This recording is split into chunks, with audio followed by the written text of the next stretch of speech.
Do not try this at home.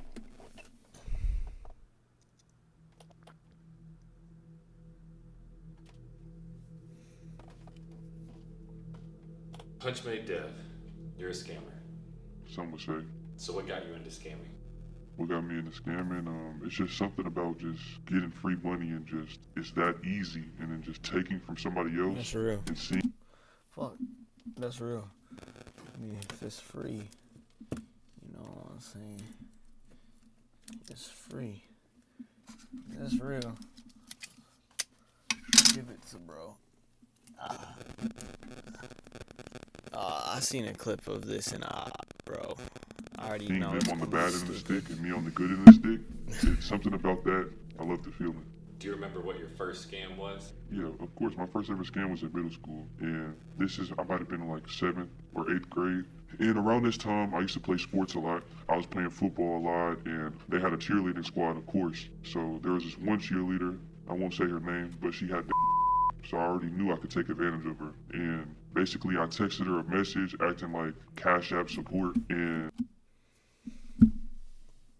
This dude is evil, bruh. This dude is pure evil. Like,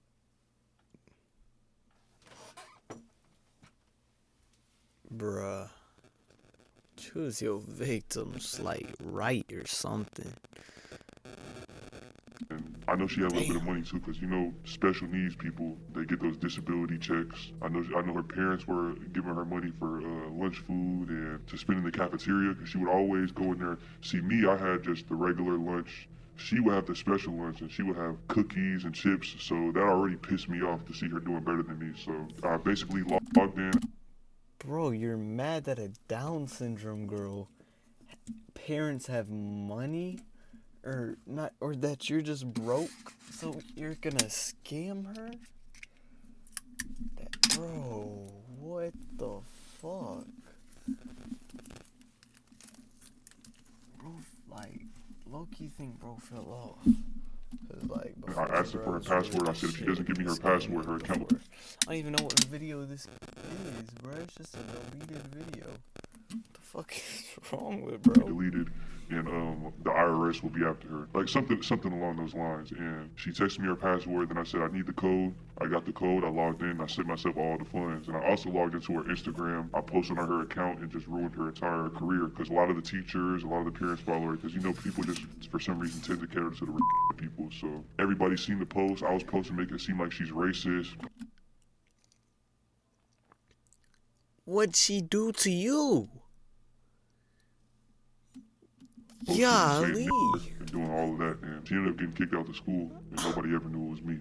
So how does it make you feel after doing something like that to somebody? I mean, how does $5,000 feel?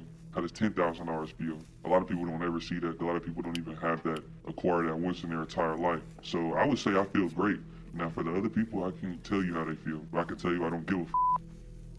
What has been your most profitable scam to this day? My most profitable scam, I would say wires.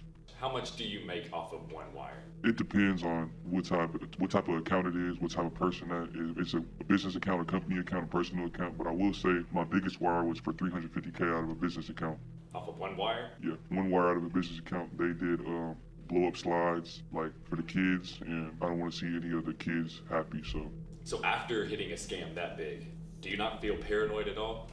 I don't feel paranoid. I know exactly what I'm doing. I've been doing this for years. Still haven't been caught to this day. A lot of people try to compare me to maybe Bam Bam Kevo, Hush Puppy. I'm not them. I'm not Al Capone. I'm not them. They don't know what they're doing. I'm anonymous on the internet. I will never be caught. It's impossible. I'm invincible.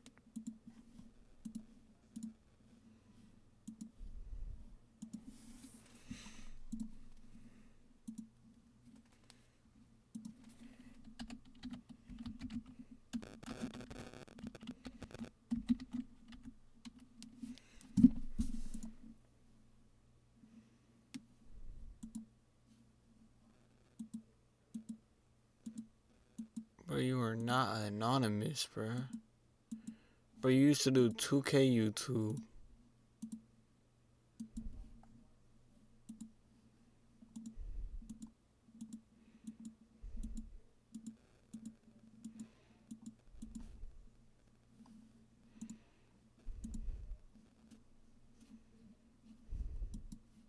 Invincible on Punchmade DEV. So let's talk about that. Punchmade DEV. Aside from scamming, you also rap, you make music. And in a lot of your music, you talk about scamming and all of the terrible things that you do to people. I mean, I say it's a hobby. I will say, ruining a bunch of people's lives, scamming a lot of people, you lose a lot of friends, you lose a lot of family. Oh, So shit, I don't really have Sherlock. anybody to talk to. So me making music is just my way to tell my story, and I feel like my story needs to be heard because I'm not getting enough credit for ruining these people's lives. When I see somebody get scammed, or when I see somebody, Yeah, he's trolling. He trolling.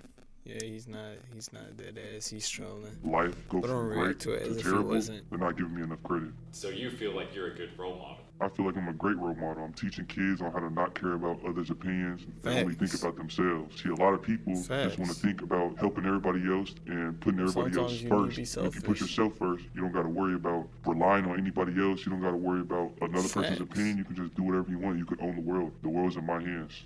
So have you ever scammed anybody within the music industry? I wouldn't say scam, but I have hacked another rapper. And this is around when X died, and there was this rapper blowing up named Soulja Kid. And just like I said, I don't like when other people get credit for things they didn't do. I want all the evil credit to go to me. So I SIM swapped his account. His number was linked to his Instagram account, so I already had his number. I called up there, SIM swapped it, logged into his Instagram, and I started posting it, egging it on, saying, yeah, he's the one who killed it, because really I was trying to ruin his life, put him in jail, and then I was just scamming everybody for features from the account. I had 21 Savage in the DMs, everybody, and Soulja Kid's DMs, and I was scamming everybody for features.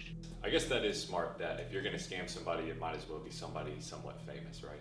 Yeah, because I can get a lot of connections from it. I can finesse a lot of things, and I can be that person behind that account. And at the end of the day, I delete the account. 'Cause I don't want them to get their account back. I don't want them to try to continue their career. Golly, Once bro. you're on my bad side, it's over for you.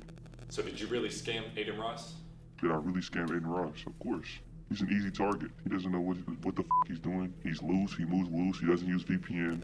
He gets swatted every day. He's a rookie. He's an easy target. If I scam Aiden Ross, what the is he gonna do? I've been sitting in Aiden Ross's bank account for about 2 months now, just watching his transactions go in and out. I'm sitting there just waiting for the right moment to clear it. But right now, I'm just doing like wiring out small amounts, about like 10K a day. And I've seen him get paid from Kick. I've seen the big check that he got deposited. I've seen that. Couple $1 million, hundreds of millions. So you don't think he'll ever notice? He does so many transactions a day, you gotta think he's paying for like 5 properties.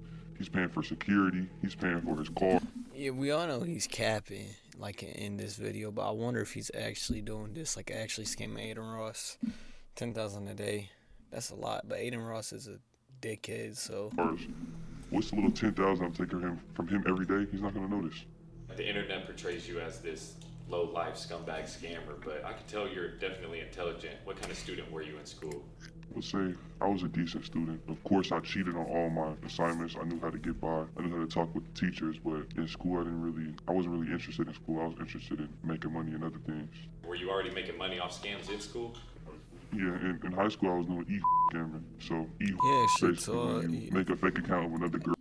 Okay, so like, I don't know, I know he's capping this, but he actually did say So, this in and the I would video. use it. I would make an account of somebody that went to my school that maybe didn't like me or had a problem with me or said something about me, and I would post it on Tinder, all the dating apps, and I would make everybody add me on a Snapchat. I would make a Facebook, and I would target my teachers, and it's just an easy way. There's a lot of horny, down bad men out there, and that's what I was doing in high school, making anywhere from like $2,000 to $3,000 a day. In high school, that's a lot of money. $2,000 to $3,000 a day if you add it up. It's a lot of money.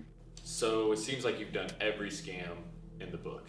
Yes. Is there any other ways that you make money outside of scams?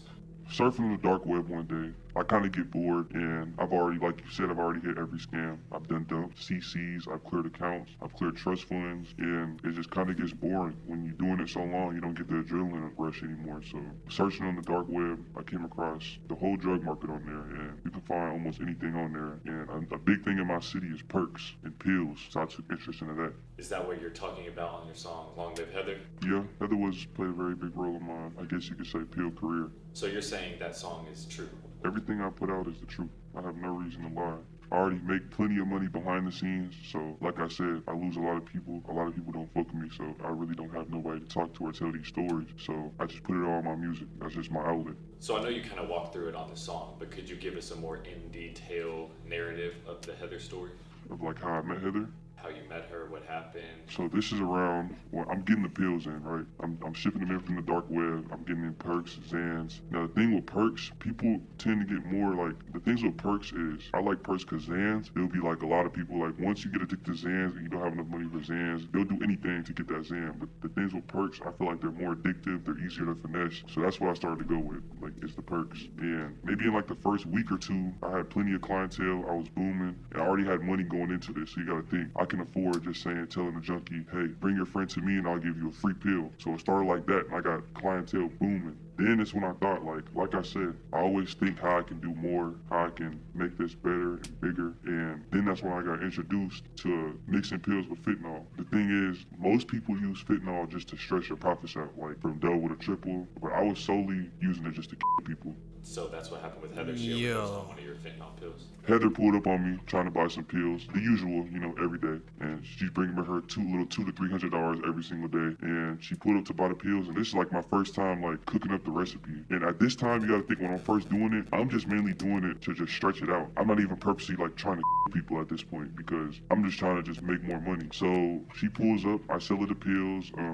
She takes me to this abandoned crib, like it's what she was living in. Like it's like this apartment that they didn't put the lock on, nobody's living in it, but the lock was broken. So she was going in there and like living inside like the apartment and like nobody knew. And it's completely open, it had the lights on and everything, so it was smooth. So me and her was in there and we was just chilling, like just talking and shit. Like she wasn't like every other junkie where they're like 40 years old or they're like 50 years old. She was more like a 27-year-old. She was kind of intelligent too. But Heather, like she liked to be homeless. Like she didn't mind living on the streets. Like you gotta think people, you can still be homeless and happy. As long as she's getting her drugs, her fix for me, she's happy and I'm happy. So we're just chilling in the apartment. Then she starts cutting off her circulation and she starts cooking up on the spoon. And she's cooking up the heroin. And it's the first time I ever even seen this. And then like she cooks it up, like gets her veins out and she sticks the needle in her veins and like puts the needle in and goes like straight fiend. And I seen her do that, so she was already high. And like I said, I'm not thinking nothing. And this is my first time. I'm a little nervous because like this is my first time like cooking up a pill, and it's like my #1 customer. Long story short, I gave her the pill. She took the pill. 5 minutes later, like she starts like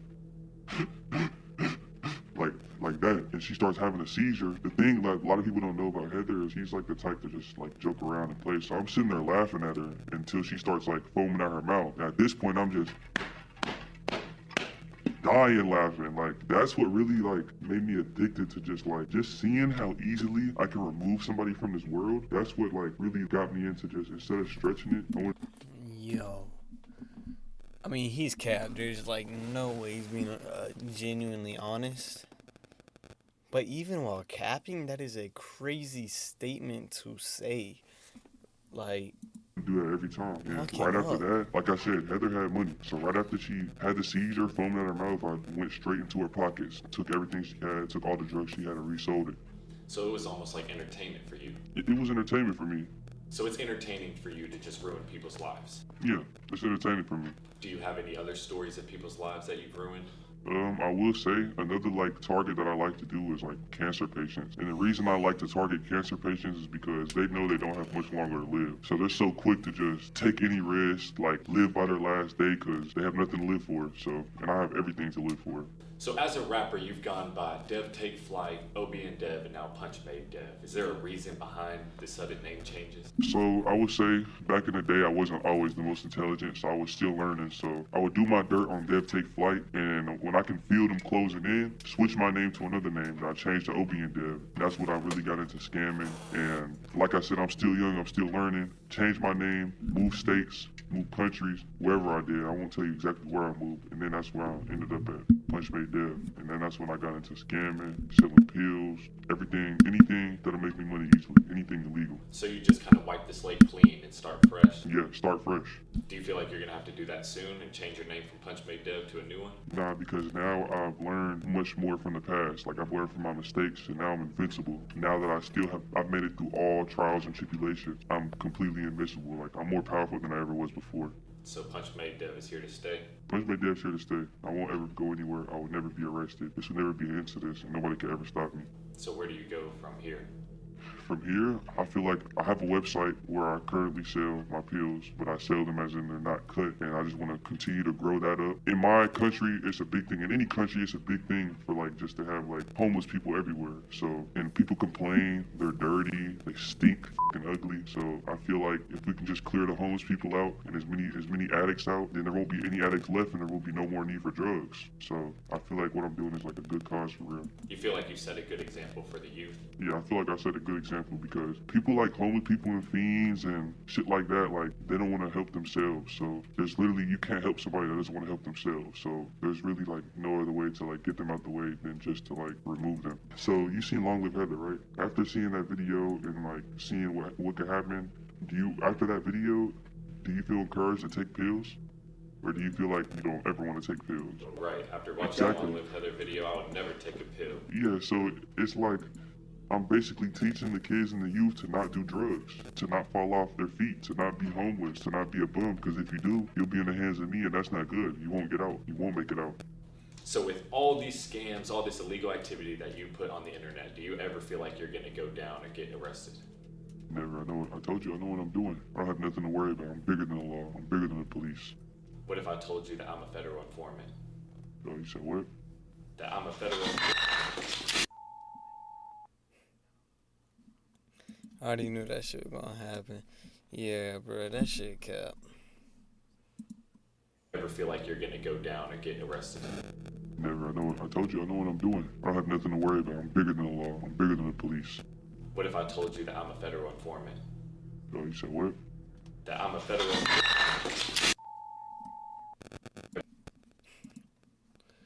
Gentlemen, how are we doing today? It's gonna make some good video to react to.